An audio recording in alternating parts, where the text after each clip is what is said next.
Is Eustass Kid dead in One Piece? What happened to him? Well, most of the members in Kid's crew, including Kid himself and Killer, have eaten devil fruits, meaning, once their ships are gone, they are doomed. Kid's ships destroyed. To add to this, the narrator clearly mentioned that it was the end of the line for the pirates. So what does that mean? Well, if we go by whatever we saw in the chapter, then yes, Kid is really dead. Shanks wasn't fooling around with his attack, neither were the giants. Maybe Oda just wants one red-haired pirate to be alive at the end. Kid knew what he was getting into, and he decided to go ahead with it anyways. So, he can't really complain. The death was a surprise, yes, but maybe it just points to the fact that how cruel the world of pirates can be. It also gives us a definite power scaling on Yunkos, but more on that later. That said, does it really make sense for Kid to die at this point narratively? Let's consider some factors. First is Kid's growth during Wano. Wano was particularly important for Kid, as we get to see him after a very long time. The arc was massive for him in terms of his growth both as a character and in terms of powers. We discovered that he too had Conqueror's Haki and also managed to awaken his devil fruit to pull off impossible feats in Wano. At the end of the Wano arc, all the three captains of the new generation had an equal bounty of 3 billion, which spoke volumes about their strength. We learnt more about his fighting techniques and his strategies, while also seeing how he coordinated with some of the other supernovas to take down 2 of the strongest and longest reigning emperors of the sea, throwing the whole world into chaos. However, it doesn't end there. We also get a better hold on Kid's personality, his relationship with his crew members, especially from Killer, and also his goals. It was easy to see his parallels with Luffy when it came to being the Pirate King. However, he was more of a lone wolf than a team player. While that might have changed, reluctantly, towards the end of the arc, his abrupt and sudden demise would just take it all away.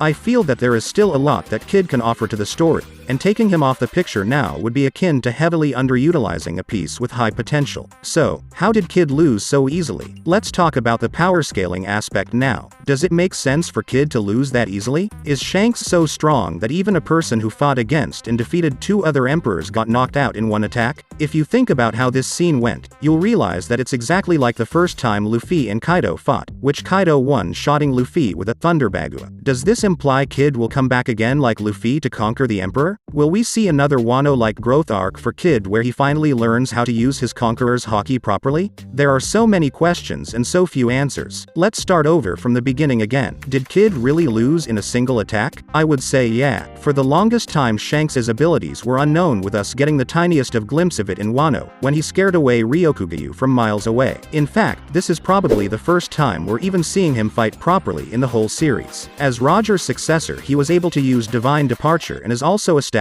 to be a pure Haki monster like Roger and Garp. The encounter with Kid puts him on a pedestal, and according to some, might even put the debate of Shanks versus Mihawk to rest. Another reason for Kid to lose could be due because he never expected Shanks going all out in that attack. More than power scaling, this involves the element of surprise, which we cannot rule out based on Kid's expression just before they clashed. As for Kid's death, I personally believe it is unlikely. His crew might have been decimated, but I believe Kid has not died from the encounter with Shanks. He might come out of it alive. As mentioned above, after years of putting him in the backseat, Kid finally got his moment to shine in Wano, and from then on we all expected Kid to climb even higher. From a normal man's perspective, why would you kill off someone you spent a whole arc powering up, showing that the new generation has come to overthrow the old one? His death would just put all of that under the water. This is why I believe that just like Luffy was saved when he fell into the sea, something might happen here too. It just feels too early to kill off a character like Kid, who has immense potential. But then what about the narrator's statements? We usually get the result of major fights from the narrator, and in this particular case, the narrator states that the pirate crew led by Eustass Kid was completely eradicated. While the narrator is reliable in most cases, the important factor to consider here is that he is shown to have wrongly reported some incidents. As recently as Wano, in chapter 1043, the narrator prematurely declares Kaido as the winner of the rooftop battle, which was then later changed. But nothing can be said for sure. It is a pirate's world, and from day one Oda has showed us that the world is very ruthless. Be a normal citizen, a marine or a pirate, bad things can happen to you even if you did nothing wrong. And as it is Oda's work, maybe Kid can die? Or maybe not. We can't tell anything for sure. It's so frustrating. What are your thoughts on Kid's status right now? Do you think he is dead? Let us know your thoughts in the comments below.